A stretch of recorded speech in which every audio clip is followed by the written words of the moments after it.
25절 말씀 찾겠습니다. 신약성경 271페이지입니다.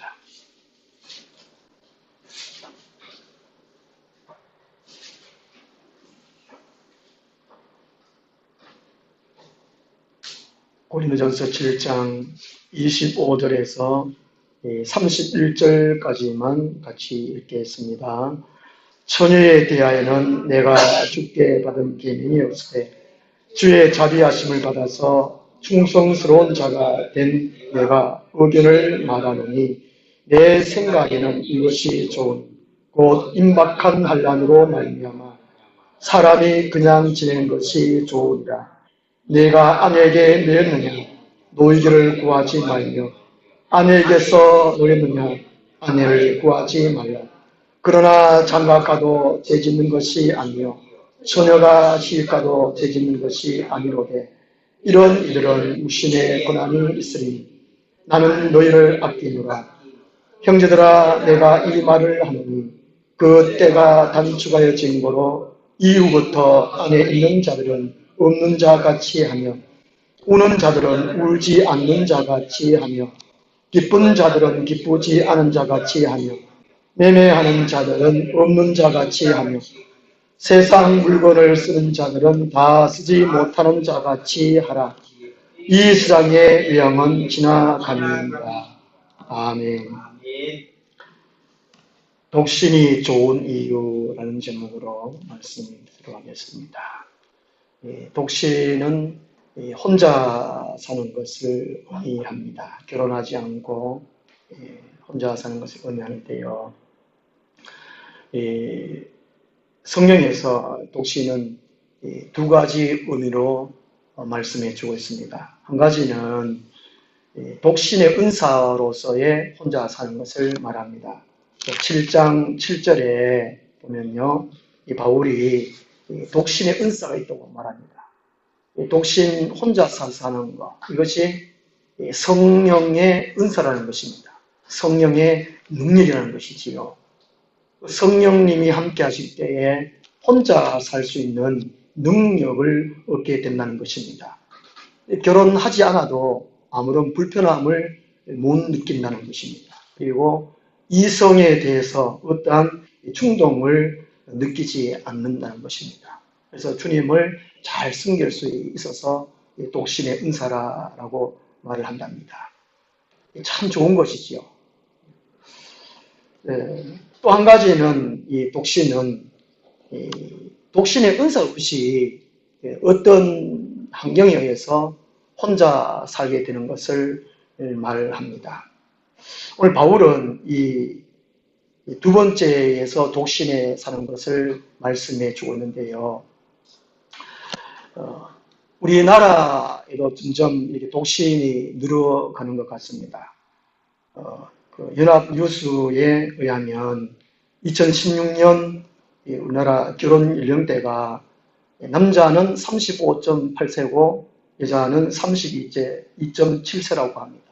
그만큼 연령이 많이 늦어졌다고 그러지요. 근데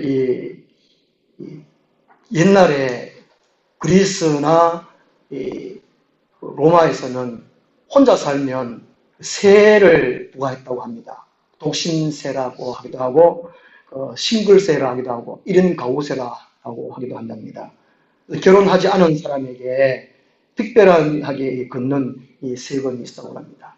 한 만 30세가 좀 되는데 결혼을 하긴 해야 되는데 결혼하지 않고 혼자 살면 이 선거권이 박탈된다고 합니다. 그리고 이 저출산을 방지하기 위해서라도 이런 세금을 거뒀다고 그렇게 말을 해요. 우리나라에서도 2014년도에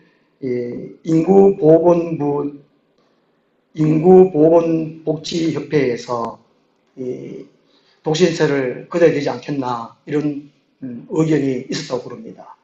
저도 이 설교 준비하면서 이걸 처음 봤는데요. 저도 좀 깜짝 놀랐습니다. 1인세, 독신세가 있구나 하는 걸 느꼈습니다. 참 충격이 있었다는 거예요. 우리나라 이제 점점 나홀로족 1인 가족이 많고 또 신종 단어들이 많이 나옵니다. 혼밥, 뭐 혼술, 뭐 혼잠, 이런 단어들이 참 많은 것 같아요. 그리고 사회 상업적으로도 혼자 사는 1인 가구를 위해서 음식이라든지 또 이렇게 그런 문화도 많이 등장하는 이런 세대가 되어버렸습니다. 그 이유를 말하면 제가 찾아보니까 우리나라에서는 주로 혼자 살게 되는 이유가 돈이 없어서라는 것이죠. 결혼할 자금이 없어서. 그 다음에 주 이유가 마음에 드는 사람을 만나지 못해서라고 합니다. 요즘은 지식이 많이 늘고 또 취향이 또 다양해서 자기한테 맞는 아내나 남편을 구하기가 너무나 어렵다는 것입니다. 또 이 좋은 의미에서 이게 자아 실현을 하기 위해서 여성분들이 사회 진출을 많이 하니까 이 자아 실현을 위해서 결혼을 하지 않는다는 것이지요. 그리고 이제 또 이게 자유를 누리기 위해서 하고 싶은 것도 하고 여행도 하고 그러기 위해서 결혼을 안 한다고 그래요. 또 안타까운 것은 또 뭐냐면요, 결혼하지 않는 이유가 함께할 능력이 부족하다는 것이죠. 혹시나 결혼해서 또 연예인들처럼이라든지 쉽게 이혼을 하면 어떡할까, 이런 두려움이 많이 있다고 합니다. 요즘 젊은이들을 만나보면 함께하는 걸 참 어려워합니다. 잘 못해요. 함께한다, 협력한다, 이거는 자기 거를 포기할 때에, 그죠? 남의 것을 이해하고 또 수용할 때에 함께가 가능합니다. 그래서 요즘 사람들이 결혼을 하지 못한 이유 중에 한 가지가 함께할 능력이 부족하다는 것이죠. 이게 참 안타까운 일이고 우리나라의 미래도 어두운 것이지요. 어쨌든 우리나라가 점점 혼자 사는 사람들이 늘어간다고 그러는데요. 오늘 이 본문 말씀에서는 바울이 다른 의미에서 혼자 사는 것을 권장합니다. 근데 비교적으로 독신 생활을 해라라고 바울이 권면을 해요. 명령이 아닙니다. 강요가 아니라 될 수 있으면 혼자 살아라는 것이죠. 그 이유를 이제 본문 말씀에서 말씀하고 있는데요. 그 첫째가 이 세상은 영원하지 않기 때문이라는 것입니다.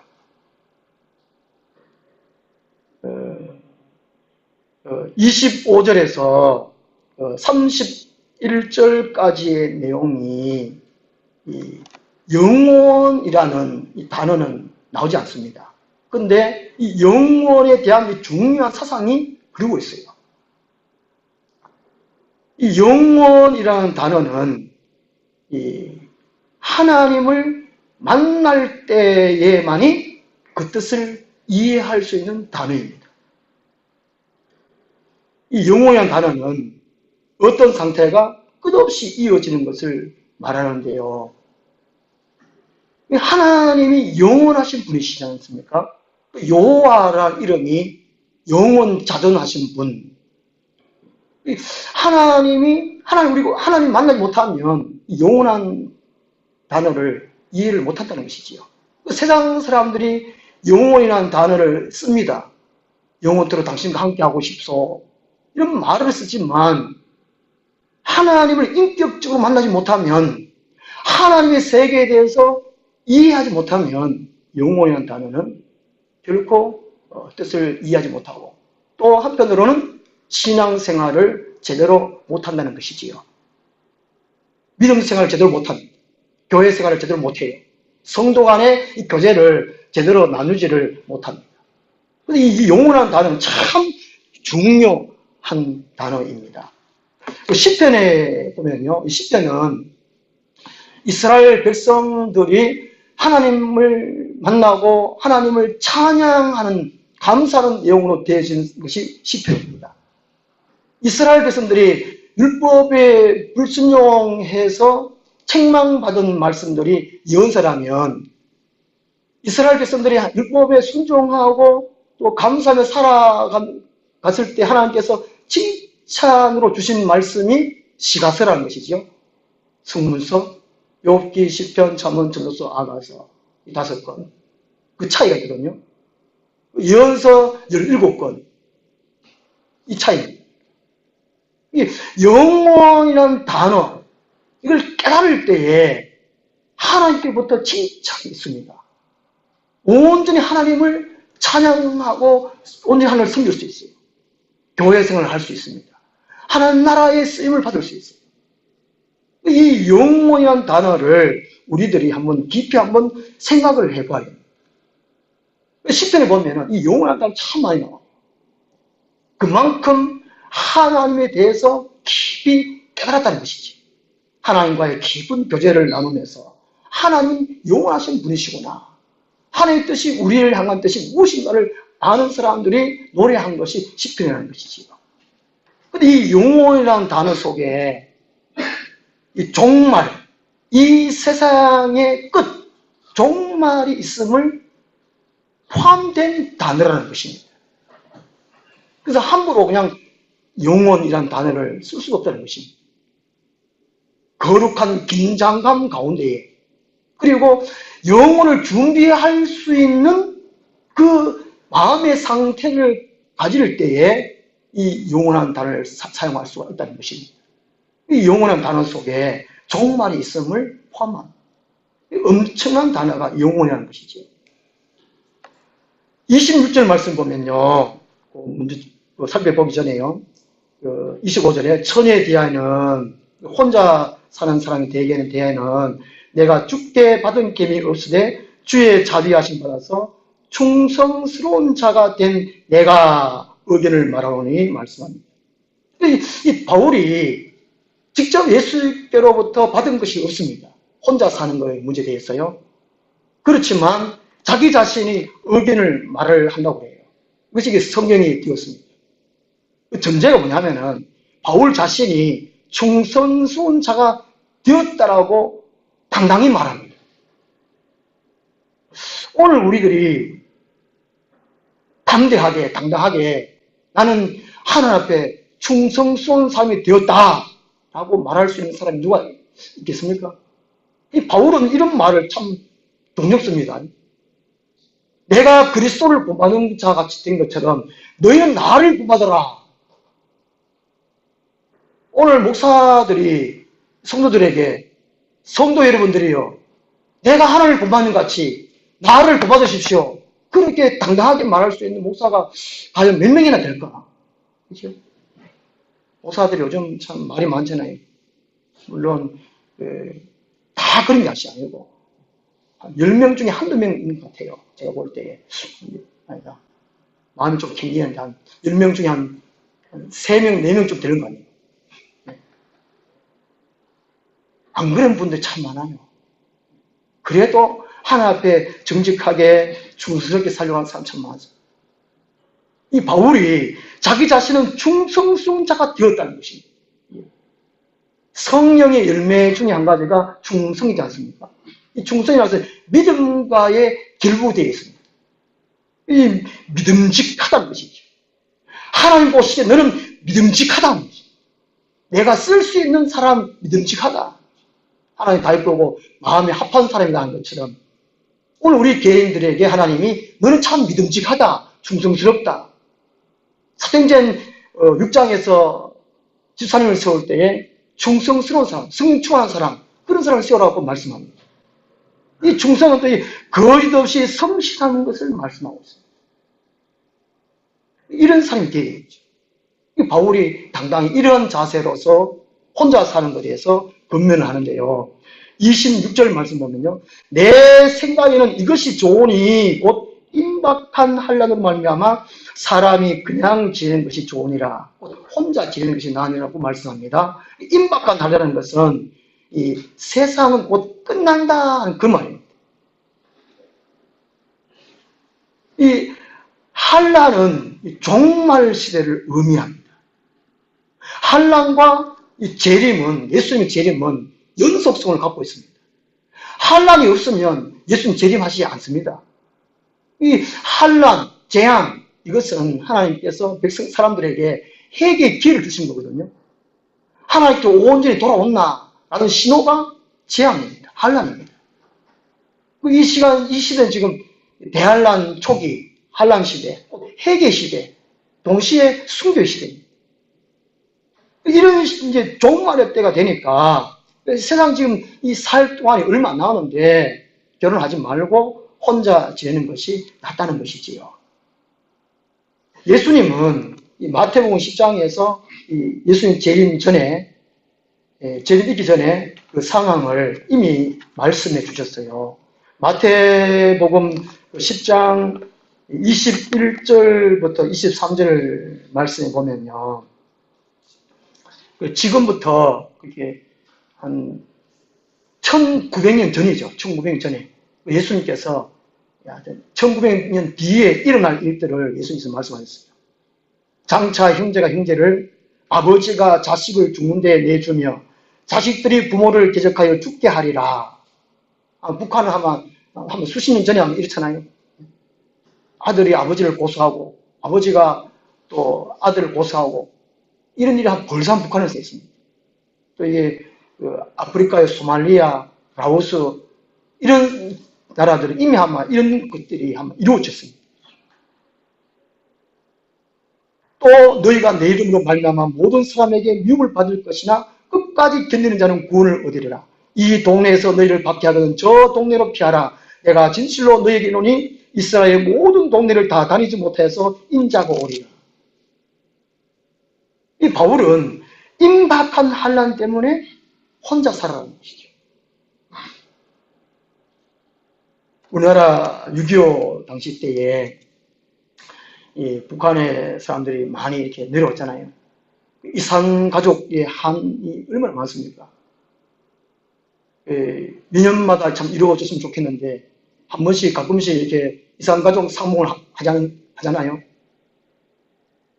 이산 가족분들은 한 번씩 이렇게 철제선에 앞에 가가지고 고향을 가지고 이제 눈물을 흘리고 또 부모를 위해서 또 제사를 지내고 그런 모습들이 TV에 종종 비춰줍니다. 환란을 당하면 그만큼 어렵다는 것이죠. 작년입니까? 이산가족 산모할 때에 남편이 그 아내 임신한 아내를 놔두고 남한으로 이제 내려왔습니다. 이 남편은 결혼을 하고 아내는 애를 놓고 혼자 남편이 올해는 돌아오리라 60년 세월 혼자 그죠? 기다렸다고 했잖아요. 곱게 보니까 태고 저도 왔는데 곱게가 비녀 딱 끼우고 그렇게 이게 임박한 환란 때문에 혼자 사는 게 낫다는 것이죠. 영혼을 준비하라는 것입니다. 29절 말씀 보면요. 또 이게 종말기에서 말씀해 주고 있는데요. 형제들아 내가 이 말 하노니 그 때가 단축하여 징고로 이후부터 안에 있는 자는 없는 자같이 하며 이혼에 대해서 말을 하지 않고 혼자 사는 것 같이 혼자 살면은 미래를 준비하기 참 쉽습니다. 그래서 이제 혼자 살아라는 것이지요. 이게 이제 때가 단축하여 징고로 하는 것은 두 가지 의미가 있는데요. 한 가지는 바울이 이게 고린도서 쓸 당시가 AD 한 57, 8년 정도 됐다고 그럽니다. 그랬을 때에 이 예루살렘이 AD 70년경에 로마의 디투스 장군에 의해서 멸망하잖아요. 이 바울이 한 15년쯤 뒤에 로마가 멸망할 것인 것을 내다봤다는 것이지요. 또 한 가지는 주님이 곧 오신다 그랬으니까 곧 오신다 그랬는데 아직까지 2000년 지났는데 아직까지 안 오시고 우리나라의 어떤 이게 우리의 사상의 고대의 의미와 예수님께서 말씀하신 고대의 의미는 다르다는 것이죠. 하루가 천년 같고 천년이 하루 같고 하나님은 이 단어에서 우리가 잘 이해를 해야 돼요. 그래서 이 때가 단축하여 징고로 하는 것은 두 가지 의미. 그 임박한 재림 때문에 혼자 있는 것이 나왔고 그걸 준비하라는 것이죠. 데살로니가 전후서가 재림 서신이잖아요. 데살로니가 교인들은 일을 안 했어요. 예수님 고소신앙한데 뭐. 일을 하면 뭐 할 거냐. 그래서 일부의 사람들이, 일부 교인들이 일을 안 하고 떼거리를 지어가지고 남의 것을 약탈하고 이런 일들이 벌어졌습니다. 일만 만들었어요. 그런 소식을 듣고 이제 대성후서를 보내죠. 바울이. 대성 3장 10절에 보면 일을 하지 않거든 먹지도 말게 하라. 옛날에 저희 아버지가 그랬습니다. 일을 분담을 다시피 있죠. 돈내기를 합니까? 우리 자녀들에게 돈내기 해요.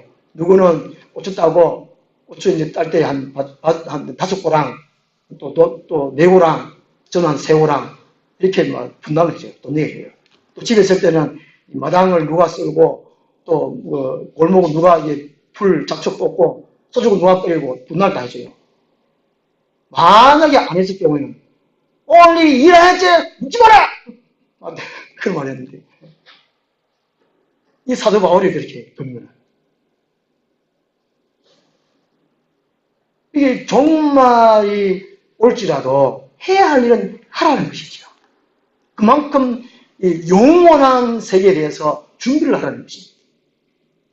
우리가 잘 아는 명언 있지 않습니까? 내일 지구의 종말이 올지라도 나는 오늘 한 그루의 사과나무를 심겠다. 이 스피노자가 하는 말인데요. 제가 찾아보니까 이 스피노자도 독신생활을 했더라고요. 처음부터 이게 독신 은사를 받고 한 것이 아니고 또 하려고 한 것이 아니고 네덜란드의 출신의 철학자인데 20살 때 기독교 사상을 공부하기 위해서 기독교 학교에서 공부를 했다고 해요. 스승의 딸이 뭐 예쁘든지 좋아하게 되고 사랑을 하게 됐다는 것이지요. 교제를 했는데 어느 날 다른 남자가 스승 딸에게 값비싼 선물을 줬다고 합니다. 그 때문에 자기를 배신했다는 것이죠. 그리고 막 큰 충격을 받고 그때부터 평생도록 독신을 살아야지. 그래 결심하고 일평생 동안 독신했다. 중세 시대 때에 베네딕트 수도원이 참 유명하잖아요. 이 스피노자가 1663년경의 사람인데 마틴 루터가 1517년에 종교개혁했잖아요. 이 스피노자가 이름을 베네딕트로 바꿨다는 것이죠. 그만큼 주님 앞에 헌신하기 위해서 독신을 산지 모르겠습니다. 한 여자가 이렇게 얼마나 사랑했으면 다른 여자는 결혼 못하겠다 했는지 아니면 얼마나 이렇게 배신감을 느꼈으면 혼자 살아야 했는지. 그래서 29절에 때가 단축할 증거로 하는 것은 종말이 다가왔다는 것이죠. 개인적인 종말이든 지구의 종말이든 그래서 이 종말 시대 당해서 혼자 사는 것이 낫다는 것입니다. 그 다음에 31절 보면 또 말씀해 주고 있는데요. 세상 물건을 쓰는 자들은 다 쓰지 못하는 자까지 하라. 이 세상의 외형은 지나감이라 말씀입니다. 이 지나간다는 것은 파라게이, 단순히 스쳐 지나가는 것으로 이게 사용을 하긴 했는데요. 없어지다, 소멸되다는 뜻으로 사용했습니다. 세상은 영원하지 않다는 것이죠. 이 세상은 임시적인 것입니다. 무상하다는 것입니다. 별 의미가 없다는 것입니다. 예수 그리스도의 재림을 우리가 준비하라는 것이죠. 이 바울이 예수 그리스도의 재림, 이 종말이 우리 사람들에게 너무나 중요하기 때문에 26절, 29절, 31절 이렇게 강조를 해주고 있습니다. 이 23, 31절에 유행이란 말은 종말에 멸망할 수밖에 없는 세상의 특성을 말씀해주고 있어요. 우리가 이 종말 시대를 살아가고 있는데 이 세상 사람들처럼 자기를 위해서 부를 쌓고 명예를 쌓고 권력을 쌓고 이건 하지 말아야 될 것 같아요. 미국이 기독교 국가잖아요. 미국은 이 기부 문화가 참 발달되어 있잖아요. 노후생활할 그 어느 정도를 남겨두고 자식들에게 어느 좀 물주고 물주고 안 물주고 안 물주고 큰 기부를 한다는 기부. 미국에는 기부 문화 덕에 복지 그걸로 참 발달됐다고 말씀하고 있잖아요. 아마 우리나라도 이걸 좀 바꿔야 될 것 같아요. 저는 지난 주일에 경주의 부잣집, 4대 부잣집, 70 부자처럼 자기 쓰건 쓰고, 이웃을 생각하고, 나라를 또 생각하고, 다 기부하고. 바울은 이 세상의 것은 그냥 지나간다는 것이지요. 그러므로 혼자 사는 것이 낫다라고 건면해주고 있습니다. 우리 성도는 이 세상에 있지만 세상에 속해지는 말아야 된다는 것이죠. 우리 성도는 이 세상의 자랑거리로 자신을 치부해서는 안 된다는 것입니다. 우리는 땅에 속한 존재가 아니라 하늘의 영혼에 속해 있기 때문에 그렇다는 것입니다. 이 세상은 영원하지 않다는 것입니다. 24절 말씀처럼 부르심, 하나님이 왜 부르셨느냐? 파라데오, 하나님과 함께 거하도록 하기 위해서. 하나님이 왜 나를 부르셨는가? 파라데오, 하나님과 함께 살 수 있도록 하기 위해서. 이거 우리 명심해야 될 것 같아요. 그래서 우리는 왜 이 혼자 살아가야 되는가? 이 세상은 영원하지 않고 이 땅에 재림을 준비하면서 살아가야 하기 때문에 혼자 사는 것이 낫다라고 바울은 권면해 주고 있습니다. 그 다음 두 번째로 결혼하면 육신의 고난이 있기 때문이라고 말씀합니다. 28절 말씀 보면요.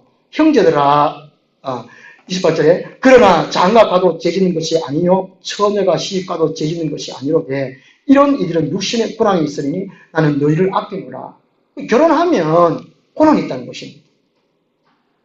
이 결혼하면 혼자 살 때하고 이게 같이 사는 것이 참 힘들 때가 참 많습니다. 같이 살면서 참 좋은 것도 많지만 결혼해가지고 참 어려운 일, 고난 일 참 많아요. 어떤 사람은 이게 우스갯소리로 이런 말을 했던데 강아지와 남편의 공통점이 끼니를 챙겨줘야 한다. 가끔씩 데리고 놀아줘야 한다. 복잡한 말을 알아듣지 못한다. 초장에 버릇을 잘못 들이면 내내 고생한다. 저는 제외인 것 같아요.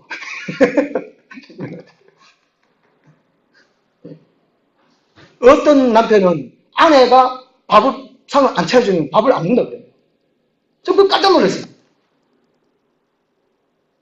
한 10년 전쯤인가 홍콩에서는 이 남편을 고를 때에 요리를 잘 알고 가정살림 잘 할 수 있는 남편을 고른다고 이렇게 말하더라고요.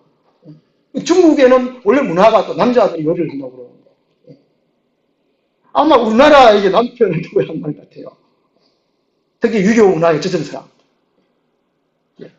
또 부모로부터 자녀가 혼자 막 너무 하나하나 키운 자녀들. 이건 잘 못하잖아요. 강아지 매로. 발다가 되면 꼭 깨를 챙겨줘야 되고. 이게 결혼하게 되면 고난이 있다는 것이죠.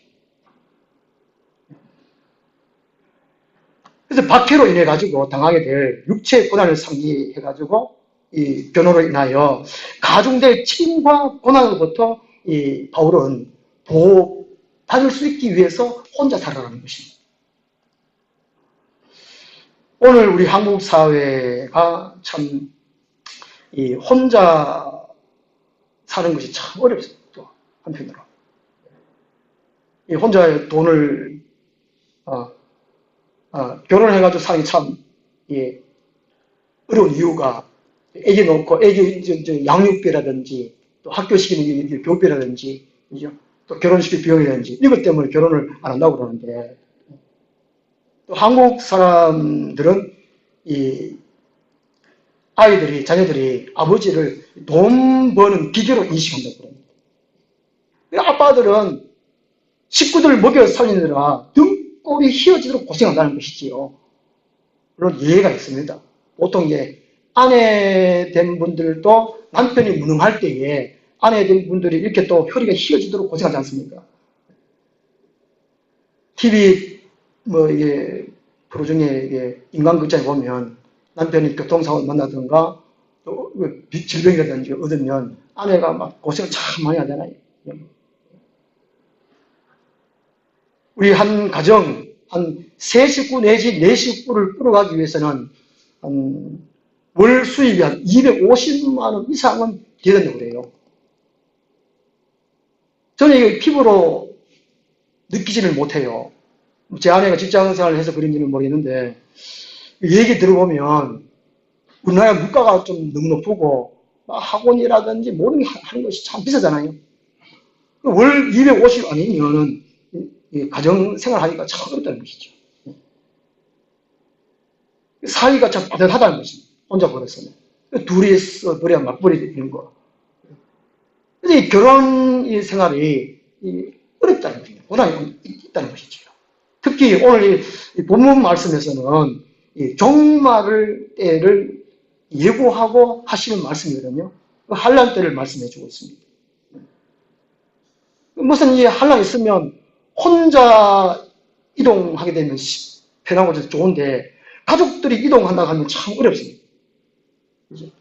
또 결혼해가지고 한쪽 가정에만 챙겨주면 되는데 결혼해가지고 친정에도 챙겨줘야 되고 시댁도 챙겨줘야 되고 참 힘들잖아요. 저도 우리 애들 어릴 때에 한번 우리 집에 가다든지 처가에 가다든지 이렇게 되면 애들 가방 짐이 참 많아요. 보따리 많아요. 이만큼 이게 고난이 온다는 것이죠. 특히 이 전쟁 나면 오늘 바울이 그걸 말씀해주고 있는데 전쟁 나면 참 심각한 것입니다. 이 백제의 개백 장군이 신라하고 항산벌에 싸울 때에 기주신하고 싸울 때에 출전하기 전에 아내를 죽이잖아요. 아들도 다 죽이져버려요. 아내나 아이들이 농락당하느니 차리면 죽여버리는 거예요. 계획 장군이. 참 진짜 맞잖아요. 이게.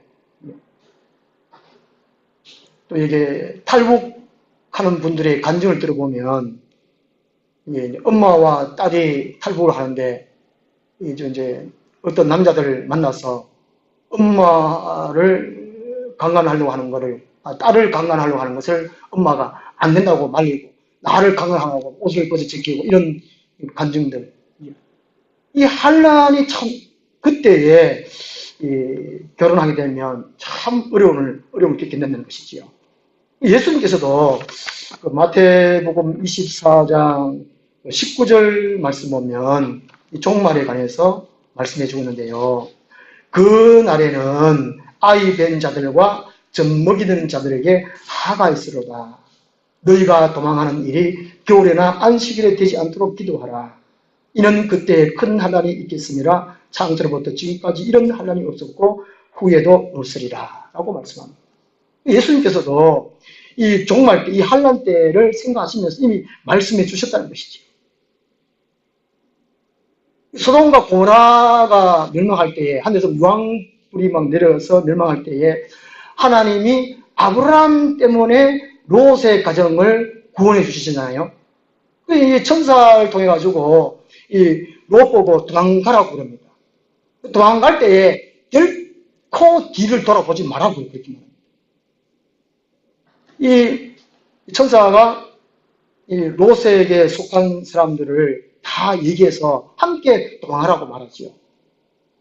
근데 이 롯의 사위들은 장인 어른의 말을 농담으로 여겼더라. 사위들아, 하나님이 유황불못으로 이 소돔 땅을 멸망시킨단다. 에이, 장인어른, 뭔 그런 일이 있습니까? 열심히 지금 즐겁게 잘 먹고 잘 살고 있는데 뭔 많은 하늘에 무슨 유황불비가 내려가지고 멸망시킵니까? 농담을 얘기했더라. 할 수 없이 롯은 자기 아내와 두 딸을 데리고 도망을 가잖아요. 도망가다가 아내가 뒤를 돌아보잖아요. 그 장면을 어떤 화가가 그림을 그려놨어요. 그림을 그려놨는데, 제가 생각할 때에, 이제 아내가 뒤를 돌아보면서 아마 비명을 지르면서 아마 소금기둥이 되는 것 같아요. 분명히 출발할 때도 이 롯이 뒤를 돌아보지 말라고 신신당부를 했었겠습니다. 또 가다가도 뒤를 돌아보지 말자, 뒤를 보지 말, 그런 말 반복도 했을 겁니다. 근데 롯의 아내는 뒤를 돌아봤다는 것이죠. 이 뒤를 돌아볼 때 그냥 돌아본 것이 아니고, 이게 옛날에 그걸 또 그걸 이제 그리워하면서 그 생활도 이제 또 상상하면서 또 이렇게 돌아봤겠죠. 돌아보면서 이제 비늘을 찔다는 것이죠. 그 순간에 이 롯의 마음이 어떻겠습니까? 뒤를 돌아보면 안 돼. 또 자기도 뒤를 돌아볼 수도 없고. 그 그림에 보면요. 그 롯이 두 딸의 얼굴을 이렇게 감싸 안습니다. 자기 부모로. 그리고 도망가는 모습이. 자기 딸들조차도 죽을까 싶어서. 롯은 알았다는 것이죠. 하나님의 심판하신 그 상황을. 이 롯이 두 딸의 얼굴 감싸고 도망갑니다. 만약에 롯의 아내가 뒤를 돌아 안 보고 끝까지 하나님의 말씀을 명심해가지고 같이 함께 도망했더라면 인류의 최악의 불륜, 그죠? 롯과 두 딸의 사건, 불륜 사건, 그건 없었지 않겠습니까?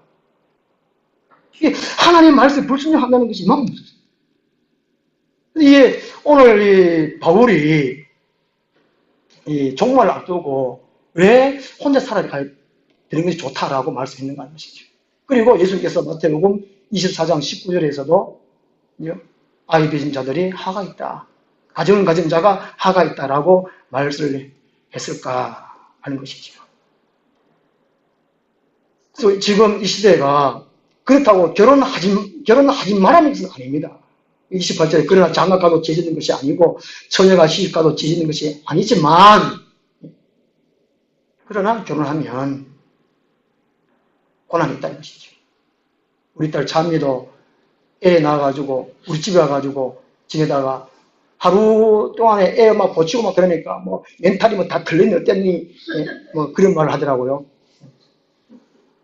우리가 이 가정생활이 성령적인 하나님께서 결혼 제도를 허용하셨으니까 또 이제 출산도 하고 해야 인구도 번성하고 그렇지만 때를 잘 분별해서 결혼을 하든지 아니면 결혼을 안 하는 것이 좋다는 것이죠. 26절 하반절에 환난으로 말미암아 사람이 그냥 지내는 것이 좋은 일이라는 것이죠. 바울은 이 시대를 봐서 그 형편을 봐서 혼자 지내는 것이 낫다라는 것이 말씀입니다. 그래서 이게 제가 제목을 독신이 좋은 이유라고 붙였습니다. 그 다음 세 번째로 이 독신이 좋은 이유를 32절부터 말씀해 줍니다. 주님을 기쁘시게 하기 위하여 라고 말합니다. 사람의 제1된 목적이 하나님을 즐거워하고 영원토록 영화롭게 하나님을 영화롭게 하는 것이 사람의 제1된 목적입니다. 내가 왜 있느냐? 사람이 왜 존재하느냐? 하나님을 영화롭게 하기 위해서죠. 하나님을 기쁘시게 하기 위해서라는 것이죠. 그래서 이 바울은 독신이 좋은 이유를 이렇게 분명하게 말씀을 해주고 있습니다. 오늘같이 돈이 없어서 자유를 누리기 위해서 함께할 능력이 부족해서 이런 식으로 독신 생활을 해서는 안 된다는 것이지. 쾌락을 즐기기 위해서 이렇게 독신 생활을 해서는 안 된다는 것입니다. 분명한 이유를 알고 우리가 독신을 해야 되고 또 우리 사는 사람들의 금연을 하든지 이런 식으로 해야 된다는 것입니다. 하나님의 뜻을 봐서 우리가 혼자 사는 것이 맞다라고 말씀합니다. 기도하겠습니다. 하나님 아버지, 오늘 우리 한국 사회에 혼자 사는 사람들이 늘어가고 있습니다. 한편으로 참 마음 아픈 일이지만 한편으로는 주님의 때를, 재림의 때를 가까이 맞이해서 많은 사람들이 주님께 돌아올 수 있는 귀한 기회가 될 수 있도록 도와주시옵소서. 예수님의 이름으로 기도드리옵나이다.